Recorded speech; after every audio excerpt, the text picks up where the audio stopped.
राधे राधे। आज गीता जी का 7वां अध्याय आपको सुनाने जा रही हूँ हिंदी में। सुनिएगा, अंत तक बने रहिएगा। ज्योतिष और शास्त्रों में ऐसा वर्णन मिलता है, पितृ दोष मुक्ति के लिए, पितरों के तारण के लिए एकादशी के दिन अगर गीता जी का 7वां अध्याय सुना जाए तो पूरा परिवार इसका सुख प्राप्त करता है। तो हिंदी में है, बहुत सरल तरीके से आपको बतलाऊंगी, आप बस अंत तक बने रहें। जैसा कि पितृदोष है तो वंश वृद्धि, शारीरिक, मानसिक, आर्थिक कोई अन्य परेशानी सदा सर्वदा लगी रहती है। ऐसे में संभव हो तो इस विधि से आप गीता जी का 7वां अध्याय सुने, नहीं तो बस अपने पितरों का स्मरण करें और कहें कि हे पितृ देवता, मन कर्म वाणी से कोई भूल चूक हुई हो तो क्षमा प्रार्थी हूँ। अगर आप अधोगति में हैं तो आपको मुक्ति मिले, इसके लिए मैं आज प्रार्थना के तहत गीता जी का 7वां अध्याय आज के शुभ दिन में सुन रही हूँ। इसे आप जो है श्रेष्ठ रूप में स्वीकार कर अपने मोक्ष के द्वार के लिए प्रेरित हो, ऐसी प्रार्थना आप करें। नहीं तो दूसरा तरीका यह है कि गीता जी का 7वां अध्याय जब आप सुनते हैं तो जल का लोटा अपने पास रखें, दक्षिण दिशा की ओर मुख करते हुए एक लंबी बत्ती का दीपक लगाएं।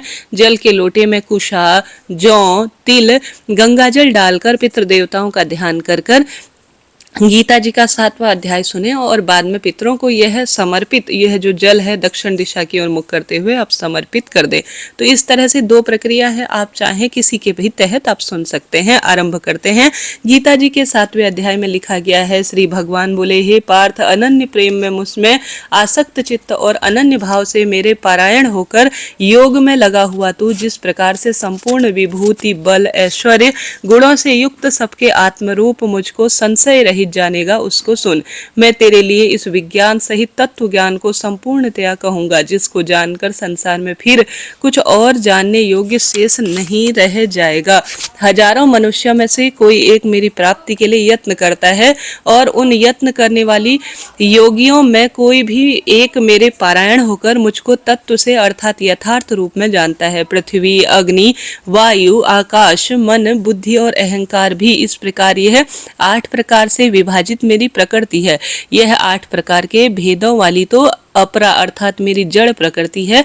और हे महाभावो, इससे दूसरे को जिससे यह संपूर्ण जगत धारण किया है, मेरी जीव रूपा परा अर्थात चेतन प्रकृति जान। हे अर्जुन, तू ऐसा समझ कि संपूर्ण भूत इन दोनों प्रकृतियों से ही उत्पन्न होने वाला है और मैं संपूर्ण जगत का प्रलव और प्रलभ हूँ, अर्थात संपूर्ण जगत का मूल कारण मैं ही हूँ। हे धनंजय, मुझसे भिन्न दूसरा कोई भी परम कारण नहीं है। यह संपूर्ण जगत सूत्रों में और सूत्रों के मणियों में सदृश मुझको गुथा हुआ है। हे अर्जुन, मैं जल में रस हूँ, चंद्रमा में सूर्य प्रकाश हूँ और सूर्य में मैं संपूर्ण प्रकाशमान हूँ। संपूर्ण वेदों में मैं ओमकार हूँ, आकाश में मैं शब्द हूँ और पुरुषों में मैं पुरुषत्व हूँ।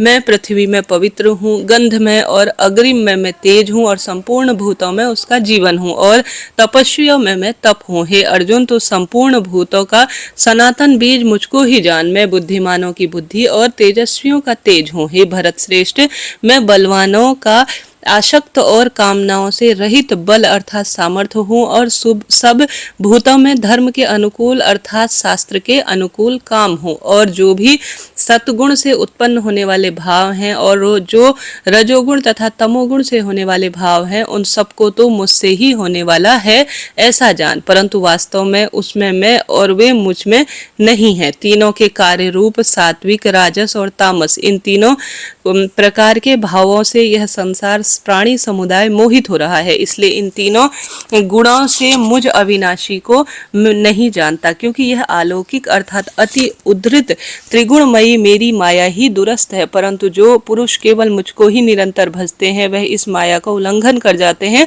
अर्थात संसार से तर जाते हैं। माया के द्वारा जिनका ज्ञान हारा जा चुका है, ऐसे आसुर स्वभाव को धारण किए हुए मनुष्यों में नीच दूषित कर्म करने वाले मूढ़ लोग मुझको नहीं भजते। हे भरतवंशियों में श्रेष्ठ अर्जुन, उत्तम कर्म करने वाले अर्थार्थी, आत्र, जिज्ञासु और ज्ञानी, ऐसे 4 प्रकार के भक्तजन मुझको भजते हैं। उनमें नित्य मुझ में एकाकी भाव से स्थित अनन्य भक्ति प्रेम वाला ज्ञानी भक्त मुझे अत्यंत प्रिय है और उत्तम है, क्योंकि मुझको तत्व से जानने वाले ज्ञानी को अत्यंत प्रिय हूँ और वह ज्ञानी मुझे अत्यंत प्रिय है। ये सभी उदार हैं, परंतु ज्ञानी तो साक्षात मेरा ही स्वरूप है, ऐसा मेरा मत है। क्योंकि वह मतगत मन बुद्धि वाला ज्ञानी भक्त अति उत्तम गति स्वरूप मुझ में ही अच्छी अच्छी प्रकार से स्थित है, क्योंकि जन्मों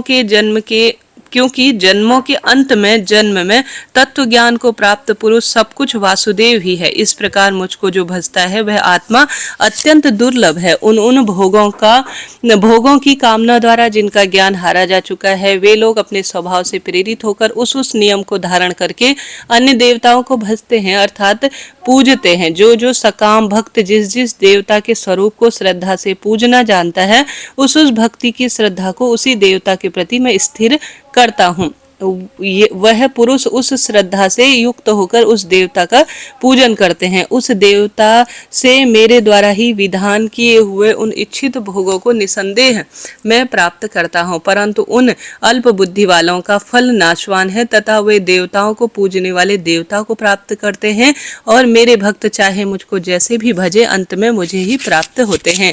बुद्धिमान पुरुष मेरे अनुत्तम अविनाशी परम भाव को नहीं जानते। मन इंद्रियों से परे मुझ सच्चिदानंद परमात्मा को मनुष्य की भांति जन्म कर व्यक्ति भाव को प्राप्त हुआ मानते हैं। अपनी योग माया से छिपा हुआ मैं सबके प्रत्यक्ष नहीं होता, इसलिए वह अनजाना जन समुदाय मुझ जन्म रहित अविनाशी परमेश्वर को नहीं जानता, अर्थात मुझको जन्मने और मरने वाला समझता है। हे अर्जुन, पूर्व में व्यतीत और वर्तमान में स्थित और आगे होने वाले सब भूतों को मैं जानता हूँ, परंतु मुझको कोई भी श्रद्धा भक्ति रहित पुरुष नहीं जानता है। भरतवंशी अर्जुन, संसार में इच्छा और द्वेष से उत्पन्न सुख दुख आदि द्वंद्व रूप से मोह से संपूर्ण प्राणी अत्यंत अज्ञानता को प्राप्त हो रहे हैं। द्वंद्व निष्काम भाव से श्रेष्ठ कर्मों का आचरण करने वाले जिन पुरुषों का पाप नष्ट हो गया है, वह राग द्वेष जनित द्वंद्व रूप से मोह से मुक्त दृढ़ निश्चयी भक्त मुझको सब प्रकार से भजते हैं। मेरे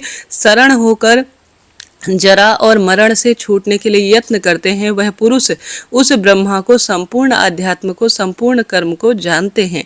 जो पुरुष अधिभूत और अधिदैव के सहित तथा अधियज्ञ के सहित सबका आत्मरूप मुझको अंतकाल में जानते हैं, वह युक्त चित्त वाले पुरुष मुझे जानते हैं, अर्थात मुझे प्राप्त हो जाते हैं। इसके साथ ही महादेव कहते हैं, भगवान शिव माता गौरी को बताते हुए कहते हैं, हे पार्वती, अब मैं 7वें अध्याय का महत्व तुम्हें सुनाता हूँ, जिसे कानों में सुनने मात्र से अमृत राशि भर जाती है। पाटलिपुत्र नामक एक दुर्गम नगर है, जहाँ गोपुर अर्थात द्वार बहुत ही ऊंचा है। उस नगर में शंकुकर्ण नाम का एक ब्राह्मण रहता था। उसने वैश्यव्रति का आश्रय लेकर बहुत धन कमाया, किंतु न कभी पितरों का तर्पण किया और न ही देवताओं का पूजन किया। वह धन उपार्जन में तत्पर होकर राजाओं को ही भोज दिया करता था।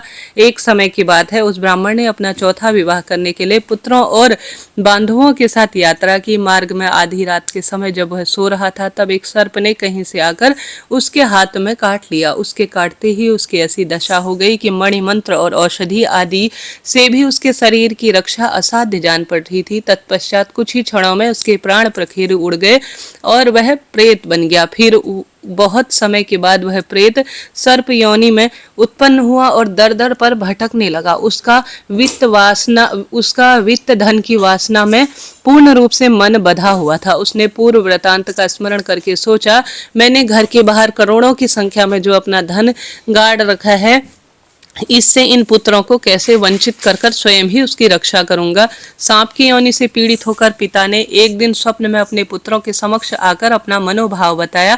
तब सवेरे उठकर पुत्र जो है बड़े विस्मृत भाव के साथ एक दूसरे को स्वप्न में कही हुई बात बताई। उसमें से मझला पुत्र कुदाल हाथ में लेकर घर से निकला और जहां उसके पिता सर्प योनि धारण किए हुए थे, उस स्थान पर गया। यद्यपि उसे धन के स्थान का ठीक ठीक आभास नहीं था, फिर भी चिन्हों के माध्यम से ठीक उसने निश्चय लिया और लोभ बुद्धि के कारण वहां पहुंचकर बांबी को खोदना आरंभ किया। तब उस बांबी ने बड़ा भयंकर वहां से सांप प्रकट हुआ और बोला, अरे मूर्ख, तू कौन है, किस लिए आया है, यह बिल क्यों खोद रहा है, किसने तुझे यहाँ भेजा है, सारी बात मेरे सामने बता।